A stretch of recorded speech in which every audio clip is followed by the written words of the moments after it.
छगन भुजबल की नाराजगी पर बड़ा बयान दिया है। उन्होंने कहा कि जातीय जनगणना जैसे मुद्दों पर भुजबल जैसे वरिष्ठ नेता का संसद में होना जरूरी है। साथ ही राज्यसभा को लेकर हुई अंदरूनी चर्चा में सियासी हलचल तेज कर दी है। मला या संदर्भात एवढीच कल्पना आहे की सावित्रीबाई फुले पुणे विद्यापीठानं छत्रपती शिवाजी महाराजांच्या जयंतीनिमित्त जे व्याख्यान आयोजित करायचं होतं त्यावेळी विद्यार्थ्यांनी ही मागणी केली होती। त्या पद्धतीनं विद्यापीठानं मला निमंत्रण दिलं होतं आणि मी निमंत्रणाचा स्वीकार केला। त्यानंतर आपल्या काही माध्यमकर्मींकडूनच मला विरोध होतोय असं समजलं, परंतु या संदर्भातला कुठलीही कल्पना मला नाहीये आणि आज मी तुमच्या समोर इथे व्याख्यानासाठी उभा आहे। त्यामुळे असा जर कोणाचा विरोध असेल तर माझी त्यांना विनंती आहे की या व्याख्यानाला बसा, ऐका, प्रश्न विचारा, कारण ही गोष्ट नवीन नाहीये।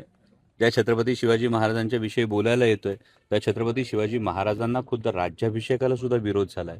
याच पुण्यात त्यांचा अश्वारूढ पुतळा उभारण्याला सुद्धा विरोध झालाय आणि पहिला पुतळा उभारण्यालाही विरोध झालाय आणि छत्रपती शिवाजी महाराजांची समाधी ही तब्बल 180 वर्ष ही लोकांच्या स्मरणात राहिली नाही, याही वस्तुस्थिती आहे। त्यामुळे मला असं वाटतं की कुठलंही व्याख्यान करणं, विद्यार्थ्यांशी संवाद साधणं हा एक वैचारिक भाग आहे आणि मी जेव्हाही छत्रपती शिवाजी महाराजांची भूमिका साकारतो राजकारणाचे जोडे बाहेर ठेवून करतो। त्यामुळे मला असं वाटत नाही याला जर कोणी असं पत्र दिलं असेल तर अशी कुठली कोण आहेत आम्हाला कळलं नाही। विद्यार्थी सकल विद्यार्थी समूह असं काहीतरी ते रजिस्ट्रेशन नाही, नावं आहेत काही मुलांची, पण ते कोण आहे, नंबर नाही, कोण आहेत ते, म्हणजे कुणाचा छुपा अजेंडा कोणी राबवतोय? मला वाटतं जेव्हा विरोधाला चेहरा नसतो तेव्हा कदाचित विचारांची भीती ही मनात त्यांच्या बसलेली असते, तेव्हा विरोधाला असा कुठला तरी मुखवटा घेऊन पुढे यायचा प्रयत्न होतो, तसा असू शकेल।